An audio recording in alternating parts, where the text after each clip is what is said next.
maybe give you some vignettes of life. I do not want to pull my own chair, but this is how really it started. Sometime in 1989, there was a jailbreak in the Davao Penal Colony. And 16 prisoners broke out, but each one of them had one hostage. It was a Sunday, a visiting day for the wives and families of prisoners, and something went terribly wrong. And there was this hostage taking that took 1 day and a half. Since I was the Regional Peace and Order Council appointed by President Arroyo at the time, I was in the church hearing Mass when my security whispered to me that President Corazon Aquino was on the line and she wanted to talk to me. And sabi niya na, Mayor, ano bang nangyayari dyan? So I was all alone really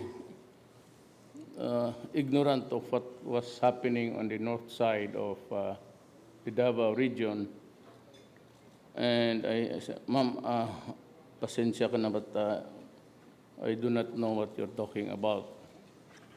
And he said that, well, anong klaseng arpo ka?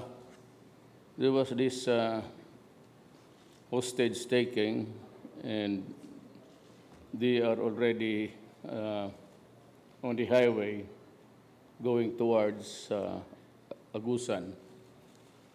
And so I hurriedly took the Air Force chopper and pumunta ako doon sa scene of the crime, Soko. Bumaba ako sa helicopter at lumapit ako doon sa isang jeep that was commanded by the prisoners. And a soldier pointed out a baby and a woman, at yung yaya pala yun, it was the auntie, not the mother, who was carrying the child inside the prison. While they were scampering out, the mother was left behind. The mother was able to get out, but the yaya and the child was left behind. So two of the hostages. So and the soldier said that the baby was already blue, but she could not be fed by breastfed. So I went here, I said that if you would just release the baby and the child, I would gladly volunteer to take their place. So in not so many words, I was able to convince them to just travel to Davao. And I had the humiliation of being the hostage in my own city hall here. But turned out everything was fixed, and I was about really to kill them all, but it was Secretary Doresa, the ever peaceful man called Corazon Aquino, and the President said, Mayor Duterte, I want that situation resolved peacefully. And I said, yes, ma'am. But you know what? The following month, they were detained here, not in the North Davao, not in the penal colony. They're facing charges of kidnapping. And so that day, I went there, again offered myself. But sabi ng mga sundalo, galit sa iyo yan. because I promised them heaven and earth. And I said, noong sa highway kami puntang Agusan, sabi ko, nung sa City Hall, release na lang ninyo yan and I will work it out that in about a day or two, you will be pardoned. Storya lang yan ganon eh. You can promise heaven, but it didn't really materialize because we are going to prosecute them. But one day again, during that visit, kasama yung Australiana. Kaya that started yung election issue. Kasi sabi ko na wag mong galawin yung there were sa mga pastora yung nag-prayer rally doon sa loob, dito sa siyudad ng Davao. And again, the idiots took hostage again, one for each. And so when they attempted to demand for a transportation again, the chief of police and Secretary Doresa and my chief, I was then a prosecutor, agreed, but I did not, because then I was the mayor at the time. And I overruled them. Sabi ko, tatapusin na natin ito. Let us finish this here, now. So there was a shootout, and when I saw a child, the layman missionary sa Australia was also killed. Nung nilabas yung katawan, totoo yung sinabi ko. It was really a bit of a slur, but it was not intended for the victim. So yung sa galit ko lang, sabi ko, look at this son of a bitch. Nauna pang in anger, and just to derogate their manhood. Sabi ko, tingnan itong mga putang inan to. Nauna pa sa magaganda, nahuli pa yung mayor. But it was uttered in anger as an insult, actually. So I was relating it because somebody was here looking for the footage during the last election. And they were offering that clip there sa RPN because somebody was piggyback while I was advancing to the side of prison. An enterprising journalist was also behind me. And so he got everything what I said. But all in a day's anger yun. Para hindi ako maunahan, I related the story during the campaign sorties. So I knew that if they could get it at the last minute, I would have a hard time, how to temper and how to explain to the public that this is what happened. I would have a hard time explaining. And that is why I related it. Actually, it was a narration of an event that actually happened, unrecorded one. Because lahat naman nandun, BS, GMA. But the one who rode at my back, who was following me closely behind, was RPN. So he got all of my epithets, my curses, and my everything that a foul mouth could spew when you are angry. But I'm relating this to you because alam ng all the Davaoenos know, I do not accept awards except this one. Ngayon.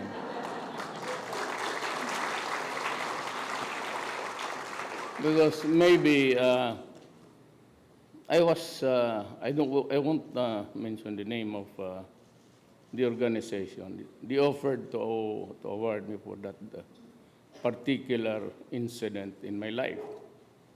And I said, and I made it as a matter of personal and official policy, not to accept award all these years. I would respectfully decline it, and I would always say, you do not give me an award or reward for the things that I have to do because I am paid to do that. Exactly. But ngayon kasi, maybe because it's high time that at least before I go beyond, I should have one award.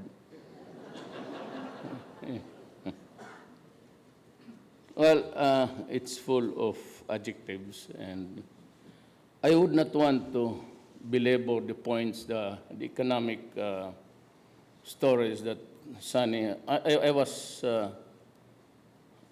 already near this hotel, but my doctor, Edward Lim, is one of the best. He's based in America, is here. And he's also the doctor of Sonny. Panauna ako because of my spinal injury. He got this. He got also his because of a bad spill sa motor. But ang problema ko, I had an accident when I was already 68 years old. So C4 and C7 ang tinamaan talaga. My wife was working in the United States for quite a time. Since she has seen so many spinal operations gone awry, and she would not have nothing to do with it. So I am perpetually in pain. In a scale, something like 1 to 1 to 1 to, because I have the distraction. Pero yung fentanyl, the doctor stopped it because he got mad. I'm supposed to cut it into 4 pieces, the 1 piece that you get from the package. And there was a time na yung buong nilagay ko because more than just the disappearance of pain, you feel that you are on cloud 9. Para bang everything is okay with the world, nothing to worry about. Ang hindi ko na nakalimutan ko, just before I went to the doctor is, kinuha ko yung pain patch. Yung marka ng plaster nagpaiwan. So sabi niya, ano bang nangyari? Ginamit mo po? I said, hindi, yung 1/4 lang. Sabi niya, wag mo akong bulahin. Nakikita ko na pumupula kasi yan eh. So he got mad. He said that, if you insist on doing things yourself, you might want to go to another doctor. So tiniis ko na lang, and true to the words of my older doctor, sabi niya, you just learn to bear with it. Anyway, tataas yung over time, yung threshold mo sa pain, and get used to it. So now, 1, 2, 1, 2, 3, 1, 2. Minsan mag-abot ng 4. All I need is just a few minutes of tulog lang ako, and it gets better. Now I have about 7, but since I saw beautiful ladies, it goes down automatically. It's almost 0. I don't know if I'd still have it before I go out of this. But really, going to the serious business of my talk, I need not, I said, belabor the points of the economic strides that we have enjoyed up to this time. And anyway, Sonny is my childhood. Talaga magkasama ko kindergarten hanggang, I got kicked out from Ateneo mga second year ako, but he stayed alone. But he was the consistent valedictorian sa klase namin. And a little of an advertisement also, commercial.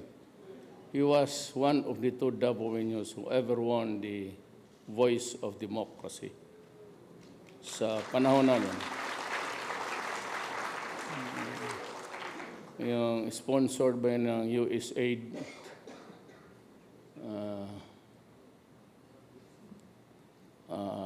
Kaya ako, I need not. But I saw Sonny was also copying his speech. Parang nakitingin ka doon sa, copying man yan. So, wala. Ako, I remember, ang general weighted average niya was about 96. I would like to happily report to you that mine was 77.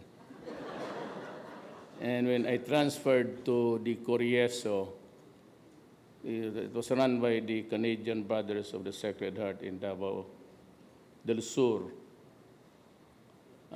Doresa was the valedictorian. Mga about 94. I made it on time, 75. It's a bit okay. So I finished my high school in 7 years. So that would indicate to you how I mastered the art of skipping classes and just... Kasi kung may maghamon kasi sa akin na maglayas tayo, saan? Sambuanga. Sige. And won't you believe it, before I graduate, nagtatapos ako ng second year, I was already touring Manila.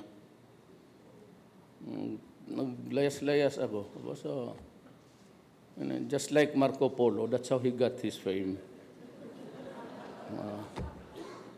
But, wala kasi akong maikwento sa inyong tin plate or my inspiration or my achievement.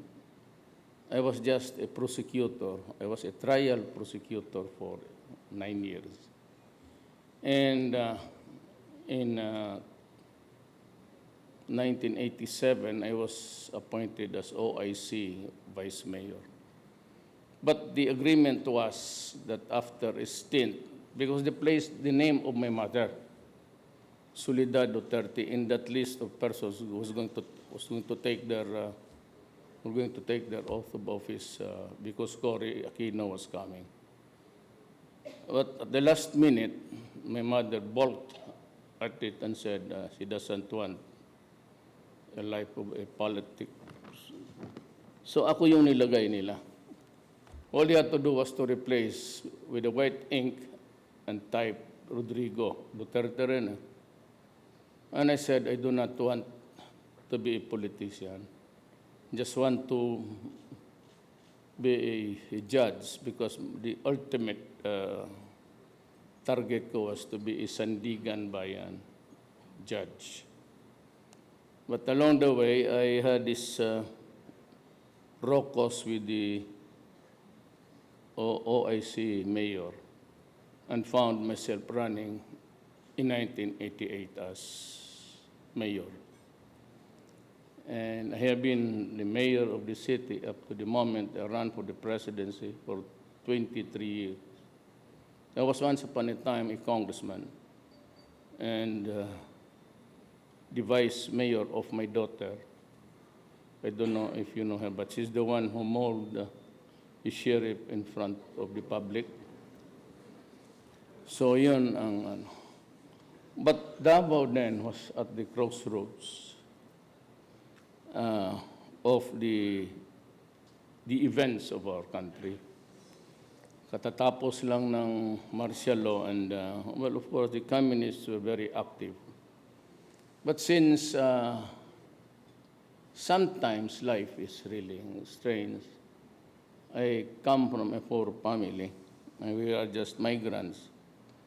And when I was a prosecutor, actually, I was also at the same time handling the Nationalist Alliance for Justice, Freedom, and Democracy. And that is now what you would call the karapatan, the modern-day karapatan. Hindi alam ng gobyerno that I was traversing the ideological borders. Kasi ang paradigm ko, hindi naman sa it was not an antisocial thing. It was never a class struggle. But being poor, I was just really of limited dimensions of what would be an ideal life. So I'm a bit more on the socialist side. I was never a member of the Communist Party of the Philippines. But I was already, was one of those few who could go to the mountains, and my passion is hunting. And so I was also one of the privileged who could go inside the forest of Davao region to hunt wild boars. And we were friends, and it did not take long before they also abandoned Davao. So we were able to progress. I just had to worry about criminals. The plain criminals, those who go on rampage, hold up, rape, and drugs. Alam ko na all that I could offer was my homegrown talent of persuading people just to go in peace. And so when Davao was seriously afflicted with drugs and crime, I was just new, but I had this warning to everybody. And with no apology, ganito yan, sabi ko na, go out of my city. Do not do drugs. Do not rape people. Do not kidnap people, because I will kill you. Do not destroy the youth of my city, because I will kill you. And that was the rule of the day. How many died, and for what reason, I really do not know. But when I became president, I already knew that there was a serious disorder sa society because of drugs. But it was not until I had the full access of the information and of the intelligence input did I realize that the drug problem had already engulfed my country. I realized that 5 years ago, before this election, we were already in narco politics because 40% of all the barangay captains of the entire Republic of the Philippines were into drugs. And a few mayors and a few governors and a few congressmen who gave not really into the business of buy and sell, but who gave protection sa mga drug lords. Kaya noon, you could see the drug lords in Mindanao, even in Luzon, they strut around with so many bodyguards, 5 army, 5 pulis. Kaya ang mga pulis would never touch them with a 10-foot pole. Kasi makukompromiso sila. May mga bodyguard, powerful, the ever elite in this country. At pag naipit mo, all they have to do is to call Malacanang. At sabihin doon sa presidente, I'm not trying to attribute it to any particular president in our history. Tatawagan nila at sabihin lang nila, Presidente, tanggalin mo ito si Colonel, itong si because ayaw mas suplado, ayaw sumunod. So, they call Malacanang, they call Krami. At itong mga military, pati mga police, they get transferred. So, sinong gagalaw sa kanila? Walang lumalapit. No PNP officer in his right mind would really banggain nila itong mga to. So I realized that we had a very serious problem. We were already in narco politics, and even itong si Dilima, for all of her Totoo naman talaga yun. It's all true. The highest official to be corrupted, and she was corrupting everybody dyan sa Justice Department. Yan ang masakit sa atin. That is the most painful episode of modern day our generation had to endure. So what I did was to issue a severe warning that if you are into drugs, I will kill you. I just repeated the sloganeering here in Davao. And if you destroy the youth of my land, I don't give a shit. I will kill you. Total, ang ginamit ko naman ay, wala naman akong sinabing utusan ko ang polis para patayin ka. I said, I. So if they want to prosecute me, where did I go wrong? Kasi ako yung sinabi ako ang papatay mismo. Hindi naman yung mga polis pati yung mga army na all I did was to declare war. Because yung kay Santiago, about 3 years ago, General Santiago sa PDEA announced to the nation that there were already 3 million addicts. And 92% of the barangays were already contaminated with drugs. It was really a gargantuan, huge. And I was really appalled. And so sinabi ko, I have to declare war. My orders to the police and the military was to destroy the apparatus. Now for the bleeding hearts, itong druga organization ito. And even if you have a shipload of drugs, kung hindi yan mababa at walang magpabili, it's not a dangerous thing.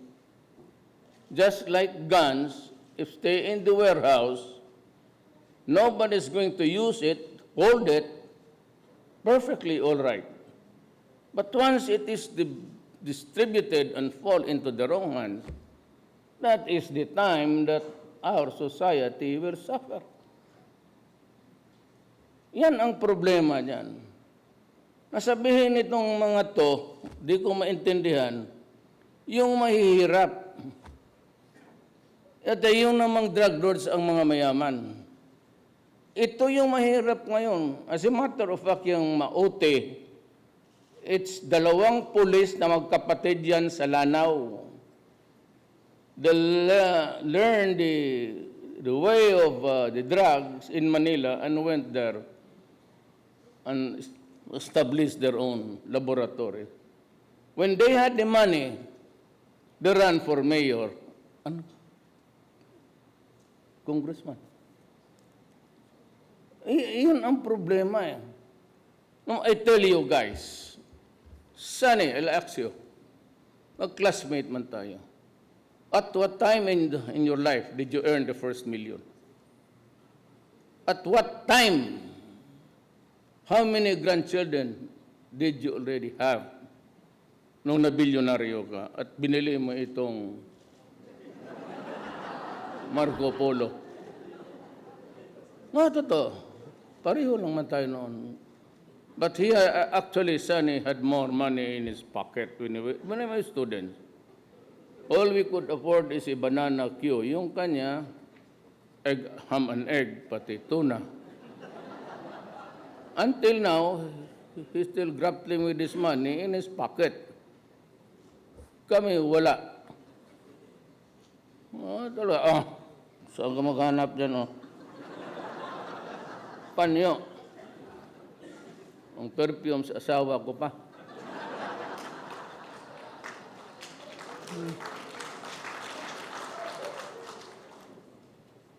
Ito, they just manufacture shabu, first, second, and third shipment, bilyonaryo na. Sabihin na ng mga, itong mga anak, mga mahirap, natural. May alang-alang naman si Lance, pati si anak ni Lucio Taon magpabili dyan ng Cebu. Yun talagang nandoon sa baba. They are poor, I admit. Everybody is poor anyway. By what right do you have to make it poorer and make them more miserable and in agony? Ano din nakuha ng mga pare, pati mga human rights, pati itong tontong presidente ng, you must be stupid. Itong ex-president ng Colombia, when Duterte is committing the same mistake, we cannot never be on the same mistake because I am not stupid, you are. Kasi ang Amerika nagbuhos ng bilyon because they were flooding America. All of the supplies of cocaine and heroin came from that country. Anong tinurong ng Amerika dito?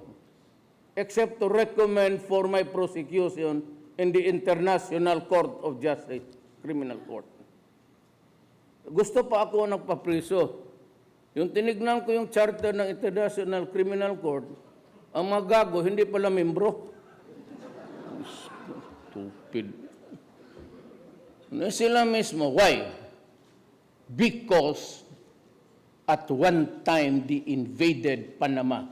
A sovereign state uprooted the president, brought him to trial in America to serve time in prison there.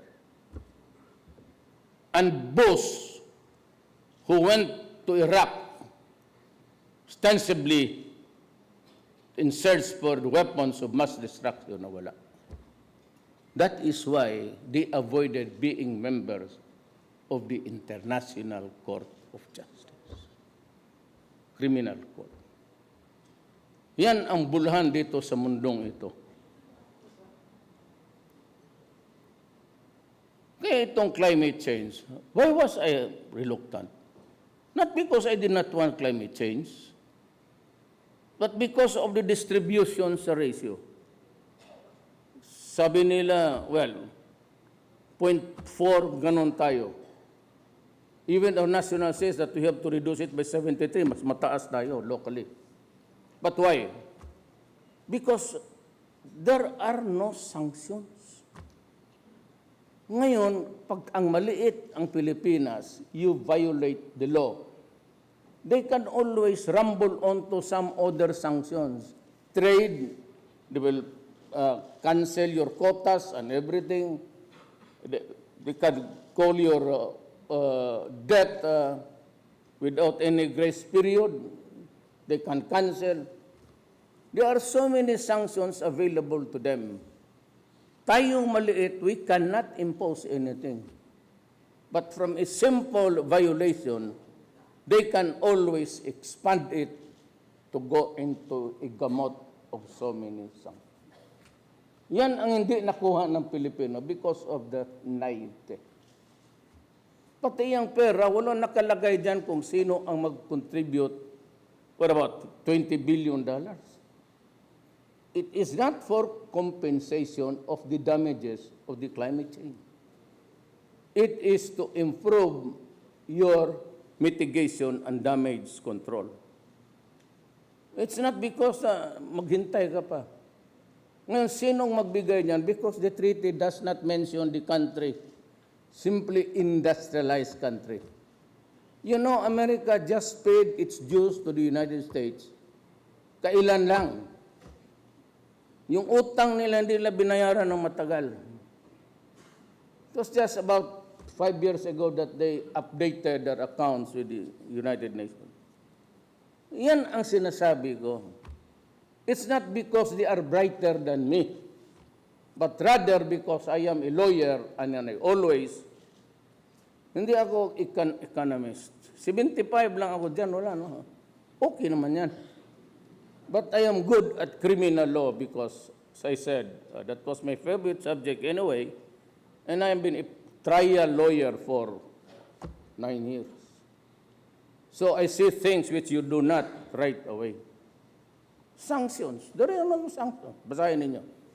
So what could there be other sanctions? Well, it could run into so many things. Trade, assistance. Ang ayaw ko dyan, sabi na, o the rhetoric of Duterte, sana ba, kung kayo, when I was mayor, I was already at the receiving end. It's okay. But when I became president, do not chastise me in public because at this time, I'm carrying the sovereignty of a nation. Imagine, mga babae doon, tapos State Department, Office of the President, pati si Obama. Kaya sinabi ko, who are you? You go to hell. Bakit mo ako ganunin? And always they would say, you will not receive your assistance, we will cut the aid. Ay, son of a bitch, God damn it, you can eat your aid. Your assistance, gawin mong toilet paper and put. Bakit? Why do you have to? Para tayong patay gutom. Sabi ko, look, whenever you make any public statement against the small countries, you always tie it up with the aid. We will not die. We will not go hungry. Because the ambassador is listening.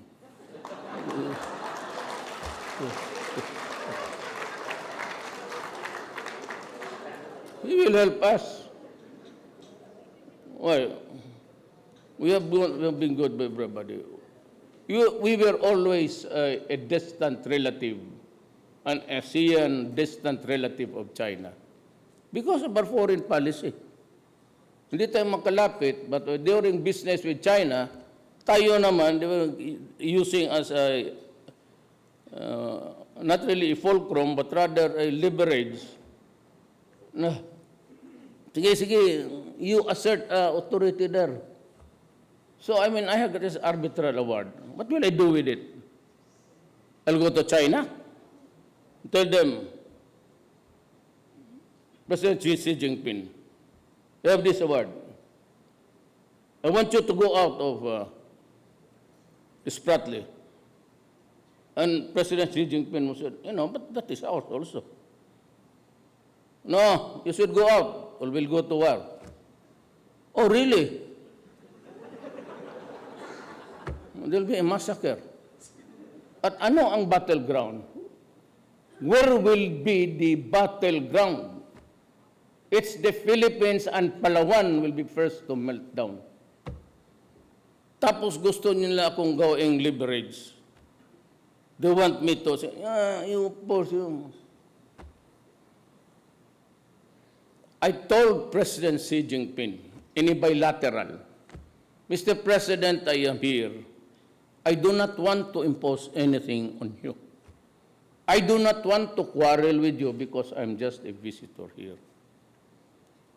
I was invited, so I just want to make friends with you. I did not even ask for anything. Lang, delikadesa. Sabi ko, I just want to be friendly with you. Sabi nila, we always wanted to make friends. So historically, China kept a distance because we were dovetailing the foreign policy of America. I said, I'll go out. I'll make friends with everybody. Then they started we ordered 23,000 M16 to upgrade our, tagal na kasi ang mga baril na yan eh. Loose na ang bore niyan. You know, when the bullet goes out of that barrel, may nag-i-spin yan eh, to make it touch its own momentum. Wala na, maluwang na. So we ordered.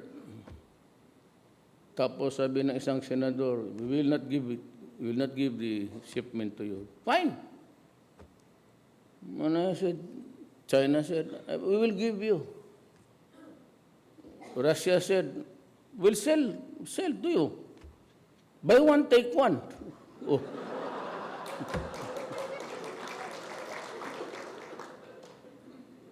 Bakit ayaw mo? Buy one, take one.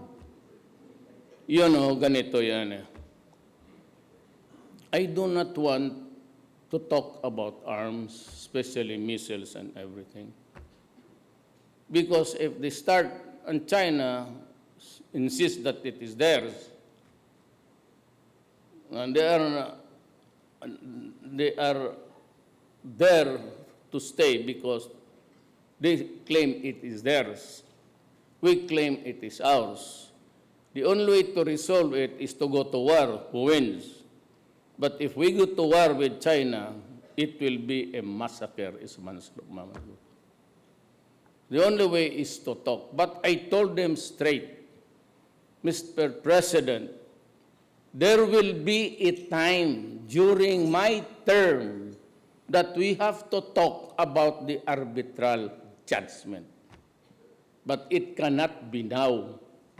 Let us first be friends so that we can talk in a more civilized, non-hostile attitude.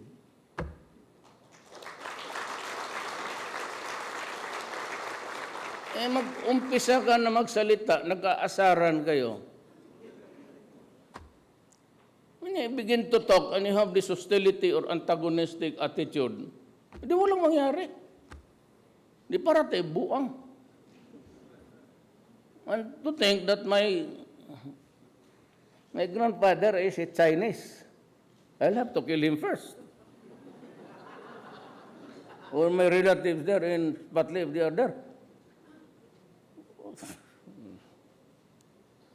Yun ang... So, who gave us the first rehab, which can house 10,000 addicts? China. Chinese businessman. Sila yun nauna. Now, itong sa Colombia, itong loko-loko na ito, you know, the United States spent billions. Why? Because nandoon yung supply. They practically bought every citizen there with money. Kaya nahinto. Magyayabang naman itong former president that I am committed the same mistake. That is only possible, Mr. Ex-President, if I am as stupid as you. I said, but unfortunately, I am not. Tapos ang Colombia, how about Mexico now? Oh, tell me, this is public. So I called President Trump. I said, Mr. President-elect, this is President Duterte. I'd like to congratulate you on your victory as president of the greatest nation on earth. Oh, yes, President Duterte, I heard that we have a bad fix with the State Department. Well, Mr. President, has nothing to do with you. Yes, I know. You are right. The kind of a bad, this drugs is killing my country. I knew that border there with, then he named the country. What is a border there? We're killing 40,000 people. Sabi ko, yung akin, 3,000 lang.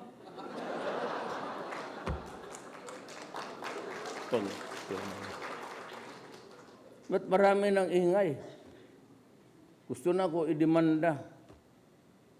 At ito namang mga pasunod-sunod para kunwari makinig daw ako sa pagpunta dito sa Davao, ihulog ko yan dyan sa hagdanan.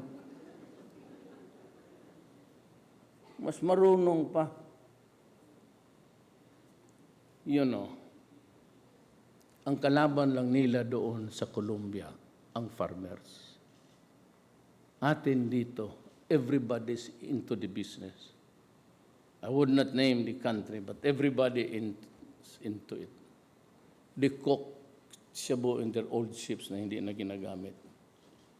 Then they just throw it with a GPS attached to it. Kaya maraming na dyan sa shores ng Region 1 and 2 and 3 nandyan. Kaya doon, planting sila doon. At ang kalaban nila, mga taga-bukid. Ours, China has a problem also with drug. Iba ang sitwasyon doon. Hindi mo, hindi mo mahabol yan sa international sea. Then pag maluto na magpalapit sa boundary, tatapon niya nila. And in Cotabato, what's the extrajudicial killing? I have lost 32 of my soldiers, 27 of my policemen. You call extrajudicial killing? Why do they have to die? They can shoot the idiot at the back. Hindi ko nga maintindihan. Ours is different. And we are more vicious here because marami ang in Mindanao here, whenever they raid Cebu, it has to be the army and the police. They are not facing their M16s or carbine. Pag-attack nila dyan sa kota nila, the fort, they're always met with machine gun, M60. Dalawang machine gun yan. That's why I suffered so many losses of my soldiers. I call them my soldiers because that's the only way that I can,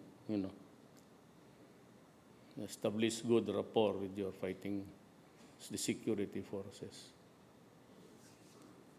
Now, so much for that. Another promise that I gave is that there will be no corruption. So all that I need from the public, from the smallest guy on the street transacting business, and to you guys, is not to give in, but you should be assertive. If you are here and given a permit and you have complied with all the papers, the slightest whiff of suggestion, you create a scene. Magdrama ka, magstilo ka, putang ina mo. Bakit ako bibigay sa iyo? We have complied with all the requirements and papers. Do not fuck with me.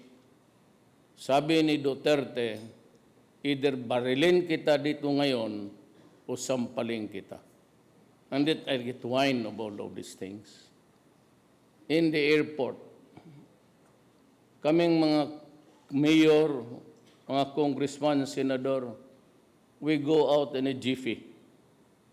No, baski, we have about a train of luggages. They are just waiting, no inspection. But magdating itong the small OFW, dalawa, tatlo, sigawin natin 5. Kinakalkal pa yon at kinukuha. Sabi ko sa customs pati sa lahat na, do not do that. There will be no second chances. Zero tolerance ako ngayon sa crowd. Just mere whisper, you're out. And every department, NEDA, the famous or infamous NEDA, you apply for anything, it takes them forever. 1 year, 2 years. Yung aking application is simple commuter train. Until now, wala. So I have imposed upon all the departments, cabinet members, 1 month. Either you approve it or disapprove it, but let the papers out 1 month. Mga directors, 15 days, and you have a development, you let them know. Because if there is a development, conversion, whatever, from agricultural to residential, just file your application. They are given 15 days. Ang mga direktor, mga tamad, most of them are indolent.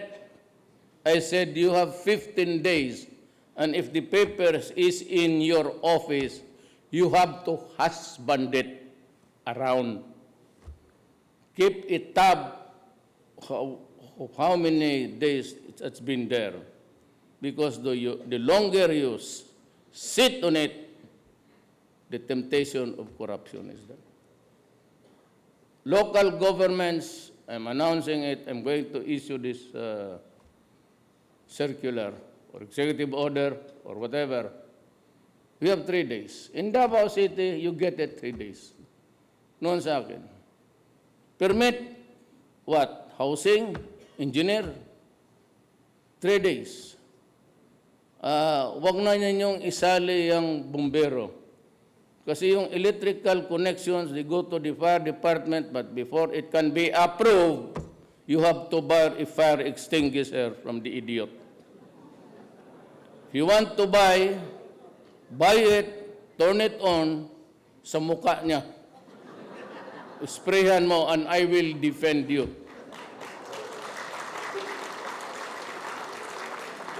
I will not allow you to go to prison. Lahat. You know, I said, I am not, we are all feet of clay. Hindi ako nagmamakalinis, marami akong kasalanan sa buhay.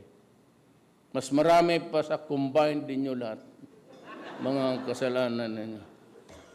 But ang wala talaga sa akin, it's the hunger for money. It's only when you crave for so many things which you cannot afford, diyan ang pumapasok. The pressure of the family for better school, more cars, more comfort. Well, I'm sorry. Kung diyan ka nakakatrabaho yan dyan, you just have to wait another 6 years. Paalisin mo muna ako sa trabaho ko, pero not during my time. Hindi nga ako nakakabili ng medyas.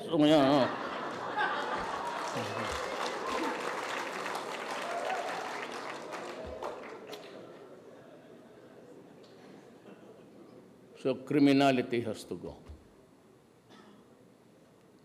Basta ako, kung anong binibigay ninyo sa tao, isa sa uli ko talaga. Pag ini-cremate mo yung biktima mo, I will also cremate you. So, fair is fair. If you rape a child, kill the child, ibigay kita doon sa elepante sa zoo. Have you raped there and I'll cremate you thereafter. Kasi itong Pilipino, mahirap kausapin. Mahirap kausapin pilosopo. Now, I'll tell you a very strange thing. They say that itong death penalty, it never provided any relief, either as a deterrence or as a punishment. Meted out. You know, before I'll show you. Nandiyan ba kayong who's got my briefing for today? Hindi ninyo dala. I'll give you an astonishing. Kaya wag kayong, may mga media na credible. Doon na lang kayo sa Manila Times.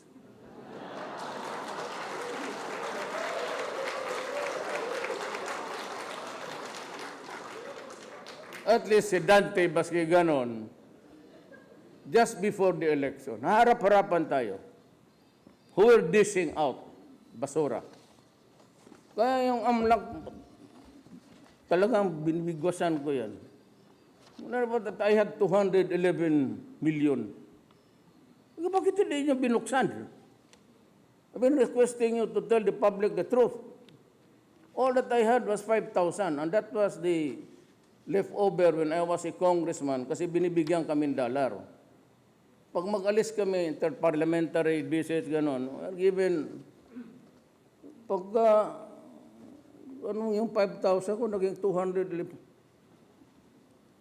Basura talaga yun. And it was Inquirer and ABS-CBN who did totoo yan. Wag na lang kayo totoo eh. Tsaka, you know, reading public to eh. I'm sure they will listening. And some of you, hindi bumuto kasi naniwala. Ay, magago kayo.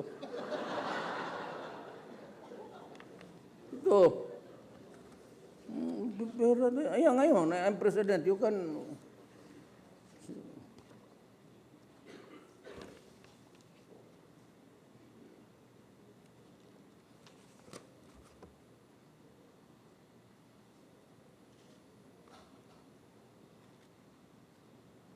Is this the one that I got last night? Is this the one that I got last night?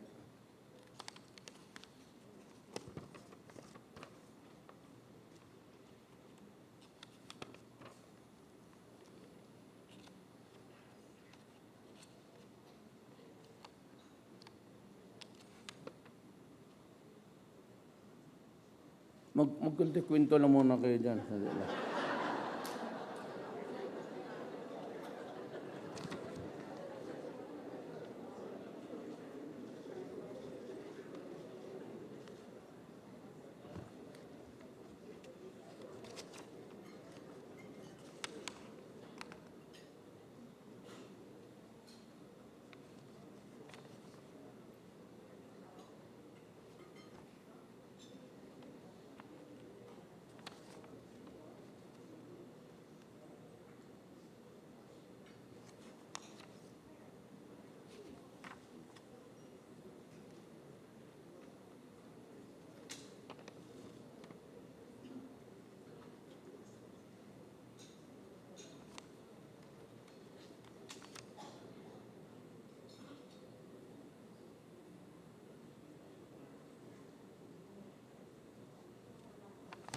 I don't think, but I'll just give it to sa Manila Times so para magamit nila.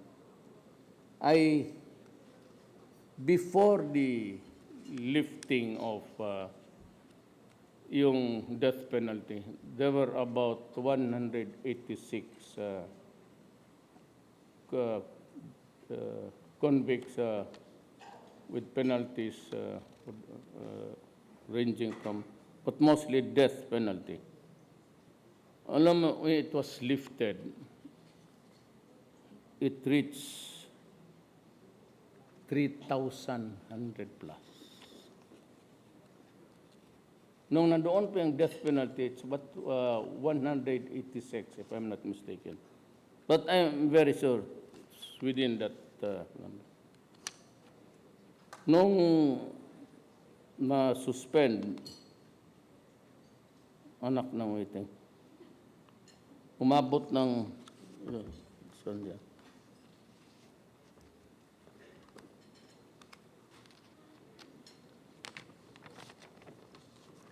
Wala dito.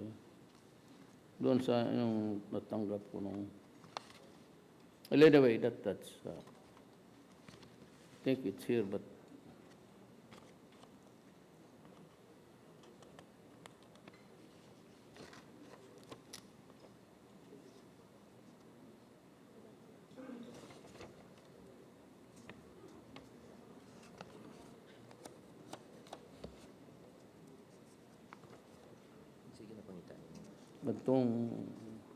Itong death penalty no, kitang-tang na naabot na 3,000. You get to the other night. Akong pa the other night. Ayan na. I'll just give it to.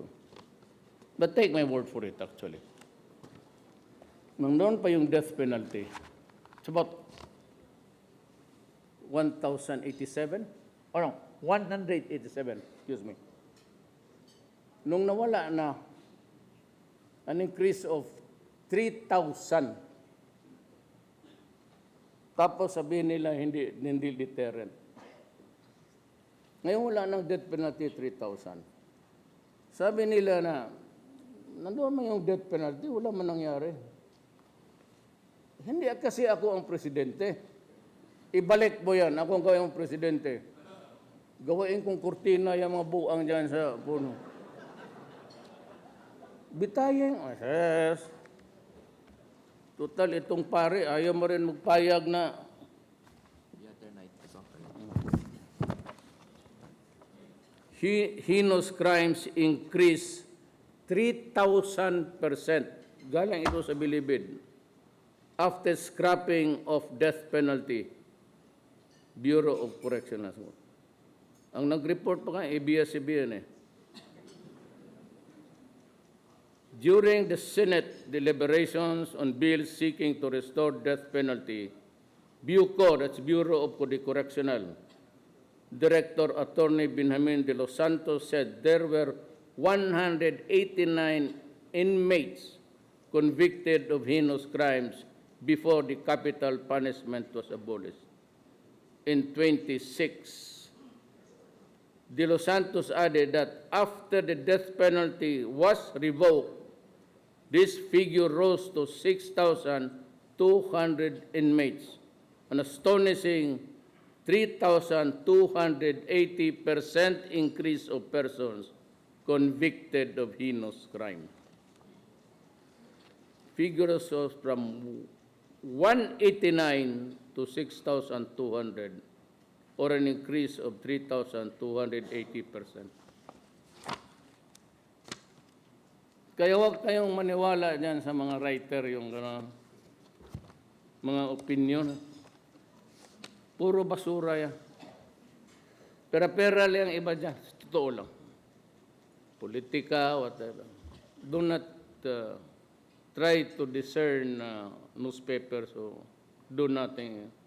Kasi yung mga newspaper na yan, yung mga wala nang mabuti ang ginawa sa kapwa-tao nila. Nothing could ever be right for them. Kami, totoo lang, kami na bayad ninyo. I am a worker of government. You will never hear me address myself, I am President Duterte. I always say, we are all workers in government, and we serve the people.